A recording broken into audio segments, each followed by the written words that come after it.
Oke, Assalamualaikum warahmatullahi wabarakatuh. Selamat sore. Jadi saya Muhammad Egi Putrayatma akan menjelaskan atau mempresentasikan mengenai pengerjaan evaluasi akhir semester saya untuk mata kuliah Rados, Radiologi dan Dosimetri untuk kelasnya Pak Haikal. Jadi ada 3 soal yang eh, ditujukan sebagai soal AS-nya. Yang pertama adalah menjelaskan tentang interaksi foton dengan materi. Oke. Jadi pertama kita harus tahu foton itu apa. Yaitu merupakan sebuah energi elektromagnetik yang dibuat sebagai paket-paket sehingga eh, apa namanya karena energi elektromagnetik tersebut dibuat sebagai paket-paket maka dia tidak memiliki massa, muatan dan bergerak dengan kecepatan cahaya. Nah, ini tentu apa namanya menganut sistem dari fisika modern di mana cahaya sebagai partikel yang akhirnya tidak ditinjau dengan sebagai gelombang gitu. Atau cahaya dapat bersifat sebagai partikel gitu. Karena cahaya atau energinya dapat dibuat paket-paket atau kuanta sehingga paket kuanta itu disebut dengan foton. Nah, tentu ketika foton ditembakkan atau diberikan kepada suatu materi, maka akan terjadi interaksi dengan materi atau bahan tersebut. Nah, tentu ada banyak apa namanya banyak tidak hanya foton juga, ada juga partikel bermuatan yang nanti akan kita bahas untuk soal yang kedua yang berkaitan dengan partikel bermuatan gitu. Nah, jadi foton dapat berinteraksi dengan material atau suatu bahan gitu. Nah, tetapi ketika foton berinteraksi, mereka akan mentransferkan energi yang dimiliki dari foton tersebut kepada muatan atau materi atau bahannya gitu. Sehingga dari situ apa namanya energinya yang dari awalnya dari foton, contohnya adalah misalnya kita menembakkan sinar gamma atau apapun. Nah, ketika mengenai suatu material atau bahan, maka pada material atau bahan tersebut terdapat sebuah partikelnya. Sehingga dari situ akan energinya ditransferkan dari foton tersebut kepada partikel yang ada pada bahan tersebut gitu.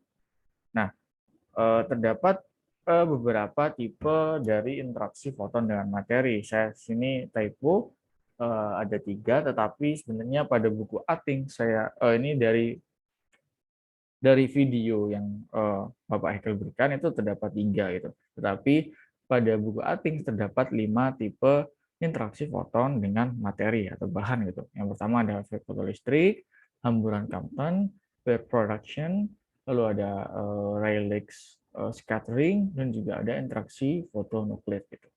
Oke, saya baru sadar kan lupa menghapusnya. Pertama kita bahas tentang efek fotolistrik gitu. Kita tahu efek fotolistrik merupakan salah satu cikal bakal atau lahirnya atau pembuktian dari cahaya sebagai partikel gitu. Sehingga ketika ditinjau sebagai partikel, maka energi dari cahaya tersebut akan terkuanta gitu, sehingga akhirnya disebut dengan foton.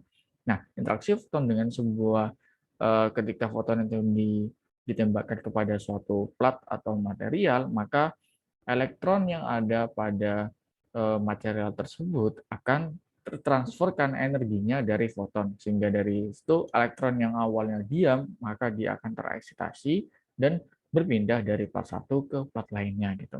Sehingga karena elektron menerima energi dari foton tersebut, maka foton akan membuat karena foton menumbuk dari elektron tersebut, maka elektron dapat yang awalnya terikat pada suatu materialnya maka dengan kuat maka elektron akan menyerap seluruh energi foton tersebut karena bertubuhkan dan akhirnya dapat membuat elektron terpancarkan dari material tersebut gitu. Ini contohnya pada gambar ini. Jadi kita lihat ada sebuah foton atau sinar gamma misalnya ini. Kita tembakkan lalu menumbuk sebuah elektron pada suatu kulitnya yang dia di material, maka elektron tersebut akan tereksitasi gitu atau keluar atau terpancarkan yang biasa disebut dengan fotoelektron gitu.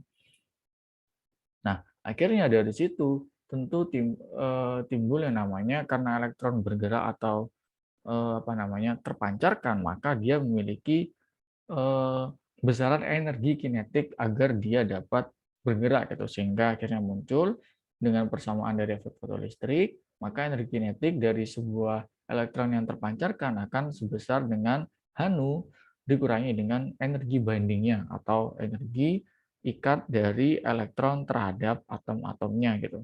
Sehingga bisa dikatakan besarnya energi ini T adalah energi kinetik, sehingga besarnya sama dengan Hnu.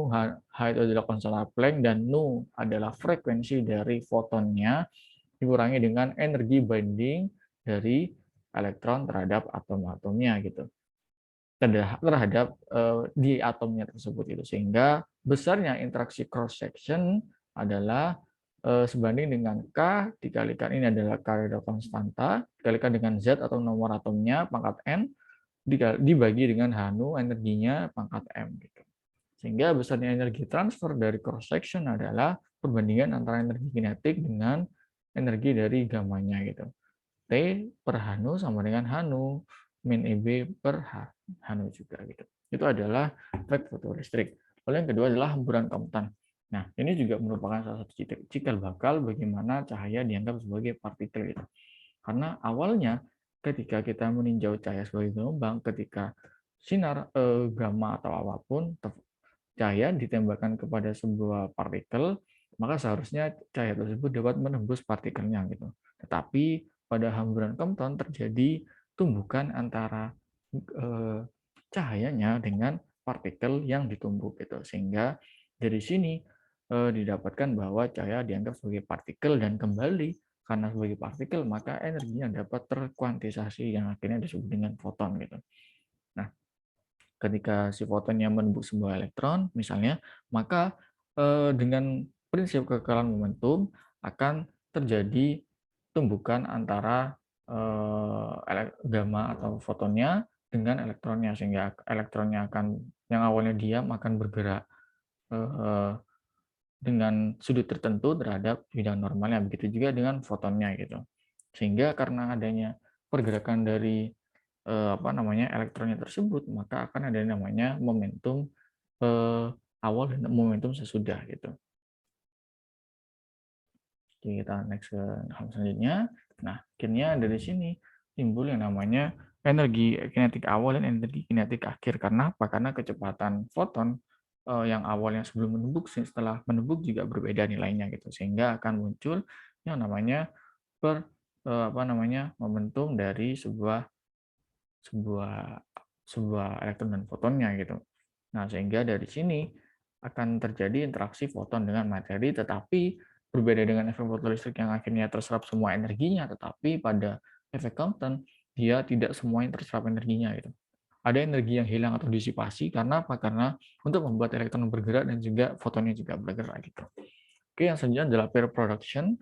Jadi hasil dari produksi ketika sebuah foton tadi menumbuk atau berinteraksi dengan partikel, maka akan menghasilkan sebuah partikel yang sepasang gitu. Sehingga atau dikatakan makanya namanya adalah pair production gitu. Nah, contohnya ini kita lihat pada gambar ketika ada sebuah gamma atau foton ditembakkan kepada sebuah nukleus atau inti, maka akan dihasilkan kedua partikel yaitu yang berpasangan, yaitu elektron dan positron. Nah, maka dari itu ini disebut pair production. Karena apa? Karena yang dihasilkan adalah sebuah sebuah partikel dengan pasangannya gitu. Karena apa?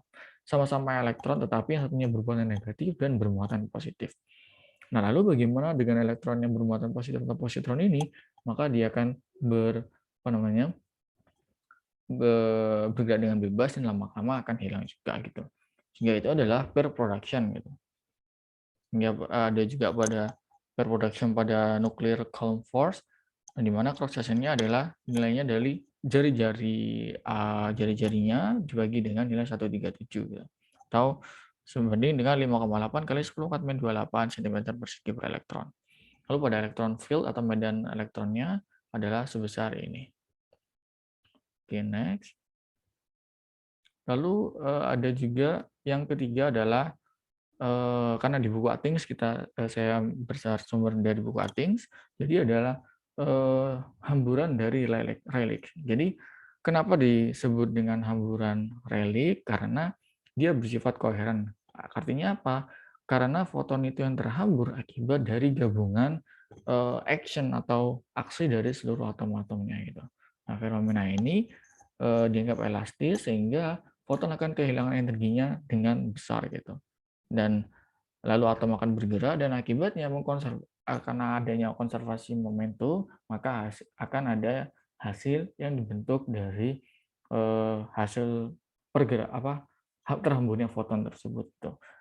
Nah, bedanya dengan komutan adalah dia sudutnya biasanya kecil gitu.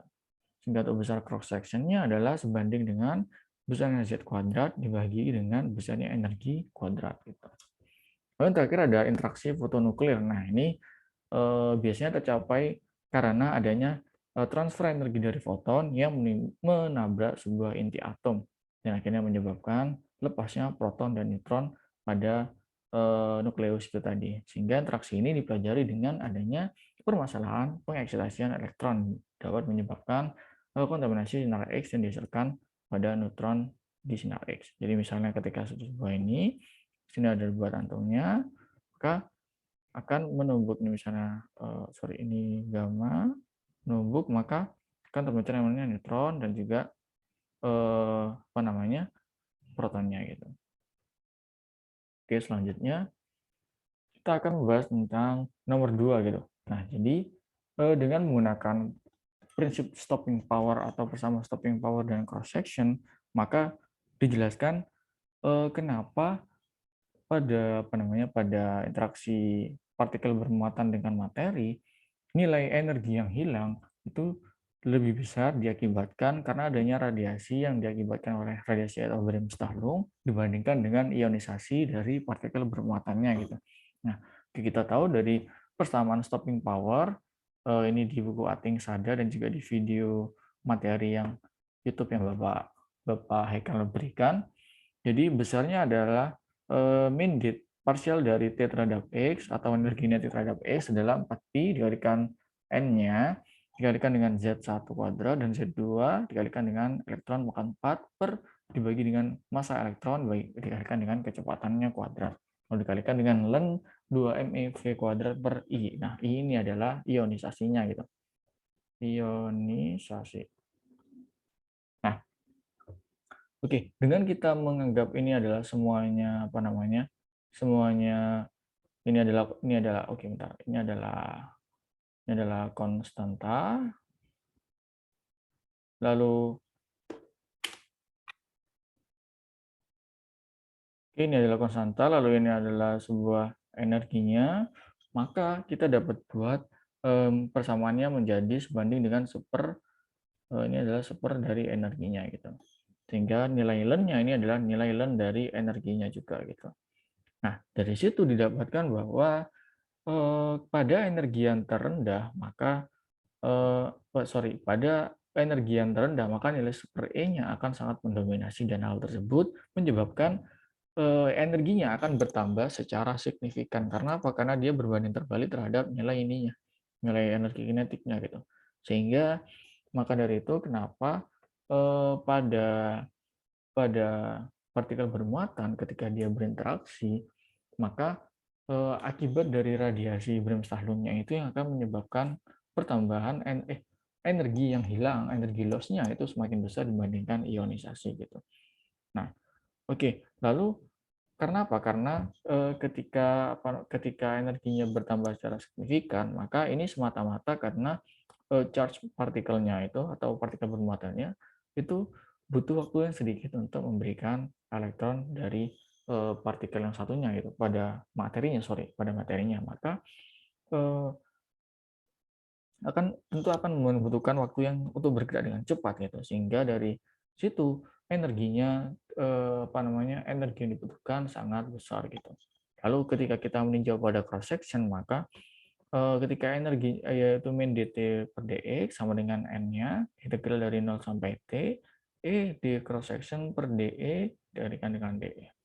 Nah, ketika energinya sangat tinggi maka kemampuan dari partikel dengan memberikan muatan untuk mengionisasi elektron akan lebih jauh dan jauh meningkat gitu. Sehingga dari situ energi yang yang diakibatkan oleh radiasi atau bremsstrahlung tadi, energi loss-nya akan lebih besar dibandingkan dengan proses ionisasi gitu. Sehingga misal kalau kita bikin sebuah grafik, maka grafiknya akan seperti ini.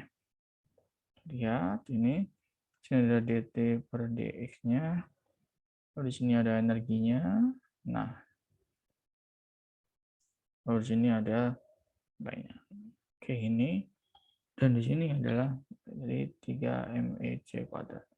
Maka dari sini akan terjadi penurunan energi dari loss energi dari yang diakibatkan oleh radiasi atau interaksi Bremsstrahlung-nya itu. Oke. Nah, oke, yang B adalah bagaimana jika perbedaan ketika elektronnya atau partikel bermuatannya itu bergerak dengan mendekati kecepatan cahaya gitu. Nah, kita tahu ketika menggunakan kecepatan cahaya maka ada yang namanya suku beta atau biasanya ada gamma juga. Terserah, itu artinya ketika dia bergerak relatif dan mendekati kecepatan cahaya maka ada yang namanya kecepatan relatif itu. Sehingga besar betanya biasanya sama dengan besarnya kecepatan dari partikelnya dibandingkan dengan kecepatan cahaya gitu. Nah, oke. Apa sih ngaruhnya ketika sebuah partikel itu bergerak dengan kecepatan cahaya? Maka masa efektifnya akan mengakibatkan akan meningkat gitu. Sehingga artinya mereka akan terdefleksi dari per unit panjangnya untuk setiap penerapan dari hukum Coulomb antar partikel gitu.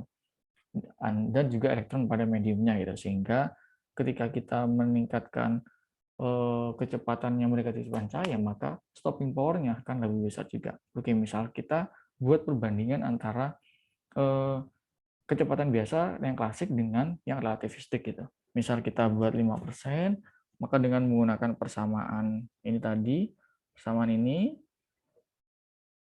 persamaan stopping power dengan yang relativistik dan non relativistik. Nah, bedanya apa? Bedanya ini ada suku beta pada suku persamaan stopping power untuk relativistik gitu.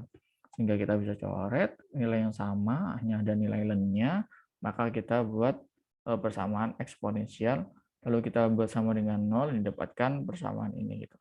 Sehingga didapatkan ketika dibuat grafik, maka ketika kita elektronnya bergerak dengan sebuah kecepatan mendekati kecepatan cahaya, maka stopping power-nya juga akan meningkat gitu. Sehingga dari situ menyebabkan perbedaan nilai stopping power-nya gitu. Oke, kita lanjut ke soal nomor selanjutnya, yaitu tentang Bragg-Gray cavity theory. Nah, jadi intinya adalah yaitu merubah dosis yang awalnya dari udara menjadi dosis terhadap air gitu. Karena apa? Karena perbedaan mediumnya gitu. Nah, kita tahu misalnya ini pada gambar ini ada sebuah radiasi dosis di mana dia melewati air dan udara gitu. Nah, tentu terjadi perbedaan nilai energi yang hilang. Karena apa? Karena perbedaan struktur dari masing-masing mediumnya gitu. Karena air dan udara juga berbeda, secara masanya juga berbeda gitu, sehingga akan ada energi yang hilang akibat radiasi tadi melewati kedua medium tersebut gitu. Nah, ketika melewati berbagai medium, maka energi yang hilang berbeda-beda. Karena apa? Tergantung dari jenis materi atau fluida yang dilewati. Sehingga ketika contohnya misalnya melewati 2 kali sorry, maka energi yang hilang akan 2 kali dibandingkan dengan energi dari ketika melewati udara gitu. Sehingga nilai dari energi waternya akan sama dengan energi dari udaranya dikalikan dengan energi yang hilang pada saat melewati air dibandingkan dengan energi yang hilang saat melewati udara gitu. Sehingga ini akan menjadi sebuah rasio dari energi yang hilang. Nah, oke, dari situ bagaimana cara kita membuatnya? Maka akan ada yang namanya volume scaling, artinya membuat skala-skala setiap dosis pada volumenya gitu. Misalnya kita buat ketika dia misal nih, contohnya dia 1 cm, maka ini adalah setengah sentimeter, maka kita buat dosisnya masing-masing. Ketika dosisnya 1 cm pada udara, maka ini ada 0,5 per 1 gram gitu. Lalu pada dosis 0,5 cm, maka nilainya akan berkurang separuhnya. Begitu juga seterusnya gitu. Sehingga dari situ Breguet dapat membuat dosis yang melewati 2 medium itu dengan cara apa? Dengan cara membandingkan masing-masing dosis tiap skala volumenya gitu. Oke, nah ini ada Breguet condition di mana energi wattnya akan sama dengan rasionya tadi dikalikan dengan E udaranya gitu.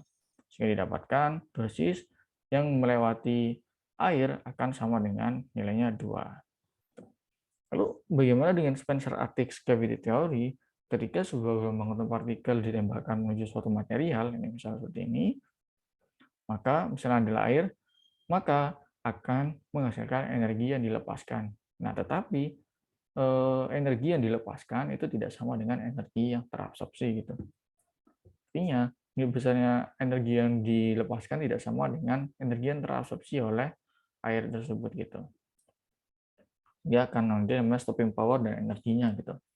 Nah, ketika sebuah ditembakkan, maka energi yang terlepaskan contohnya adalah 0,25 gitu. Maka perbandingan antara yang pada air dan udara nilainya adalah sekian gitu.